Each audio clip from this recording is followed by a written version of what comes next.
जय श्री राम दोस्तों, कैसे हैं आप सब लोग। उम्मीद करता हूँ आप स्वस्थ होंगे, मस्त होंगे और आपकी स्टडी बढ़िया चल रही होगी।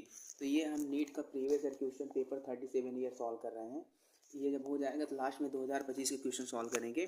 तो ये 2016 का क्वेश्चन है। आज का क्वेश्चन क्या है कि which one have correct statement. ठीक है, फर्स्ट ऑप्शन आपका दे रखा है।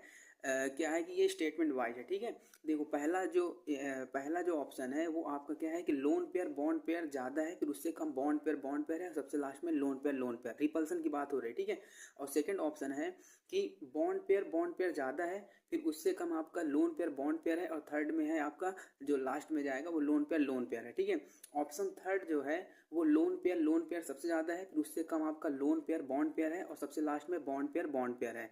एंड ऑप्शन फोर्थ है क्या है कि सबसे ज़्यादा लोन पेयर है, फिर उससे कम बॉन्ड पेयर है, और सबसे लास्ट में लोन पेयर और बॉन्ड पेयर है। ठीक है, तो देखिए ये एकदम मतलब कि ये रटने वाला क्वेश्चन है। कल हमने आपको बताया था एक कंसेप्ट कि कैसे मतलब इसमें हम इसको मतलब कि गेस कर पाएंगे। ठीक है, देखो सबसे ज़्यादा क्या होता है कि लोन पेयर जो रिपल्सन होता है वो सबसे ज़्यादा होता है, फिर उसके बाद में लोन पेयर बॉन्ड पेयर का रिपल्सन होता है, और सबसे लास्ट में क्या जाता है बॉन्ड पेयर रिपल्सन का जाता है। ठीक है, तो ये इनके अकॉर्डिंग जो ऑप्शन है वो थर्ड दे रखा है। ठीक है, तो ये बस इसमें सिंपली आप ऐसे इसको याद कर सकते हैं। और मैंने आपको कल एक क्वेश्चन यानी कि सॉल्व भी कराया था कि जिसमें जितना ज़्यादा लोन पेयर होता है, ठीक है, उसमें क्या होता है लोन पेयर इलेक्ट्रॉन रिपल्सन उतना ही ज़्यादा होता है। ठीक है, तो उस बेसिस पे आप वहाँ पर कर सकते थे। ठीक, और यहाँ पर सिंपली याद यही रखना है कि लोन पेयर सबसे ज़्यादा है, फिर उससे कम लोन पेयर बॉन्ड पेयर, और सबसे लास्ट में क्या है बॉन्ड पेयर है। ठीक है, तो आई होप आपको ये समझ में आया होगा। आज के लिए इतना ही, धन्यवाद।